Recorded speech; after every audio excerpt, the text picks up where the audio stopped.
We have a fairly busy chapel this morning, but we will begin with a chapel talk by the second Lovett in Academy history ever to give a chapel talk. Please welcome Rose.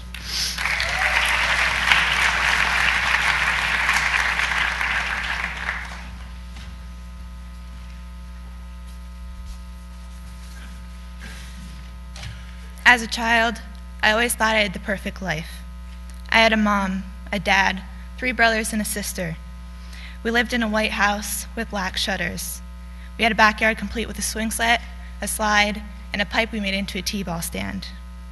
I felt like I was in a sitcom, ride around the block with the neighborhood kids, and staying out and playing until my mom would come out the door in her apron, tell us it's time for dinner. This was my life for 8 years. I loved every minute of it. One of my favorite memories from a house on Spring Street was when my brothers and I would draw our dream houses with chalk. Our driveway was our canvas during the summer afternoons. We would grab our bucket of chalk, sit in a clear spot on the driveway, and begin to draw the biggest and coolest house that came to our minds. Our houses always had an indoor and an outdoor pool, an indoor basketball court, and a big screen TV. We always got the biggest room. Our least favorite sibling of the day had the smallest room, with little TV and no computer or games. We always made a room for every member of our family, thinking at the time that our lives would never change. I remember the day my mom told me we were going to move. Being innocent and clueless, all I could think about was how close we were going to be to a pool. I never knew everything else that would come with it. So my family made the move, from Spring Street to Main Street, only a couple of blocks away, but it seemed like a much bigger jump. On a day after we had moved, my little brother Patrick and I decided that we were going to draw our dream house with chalk. We went outside, like we usually did, and began to draw. I had finished my outline when we looked at each other and decided to go back inside. This was the last time we ever did that. I grew up that day, and I think I grew up too fast. I thought drawing little dream houses wasn't fun anymore, so instead, I went inside to watch my 75 channels, compared to the old 13.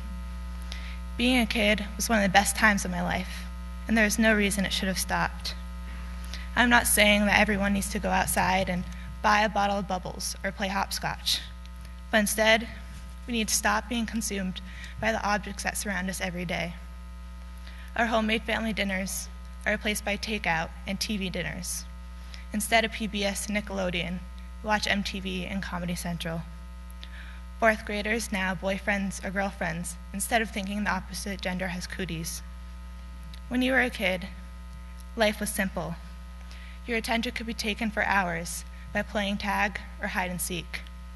But now, our focus has changed. How many of you have a cell phone or iPod in your hand right now?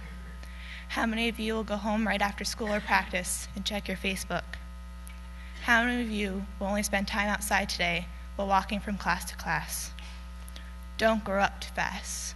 Don't let the stress of homework, college, friends, or family take over every minute of your youth.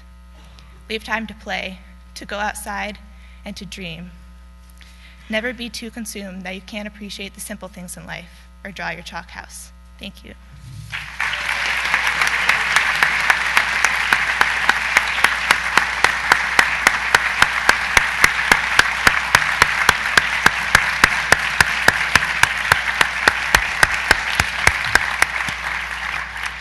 Thank you, Rose.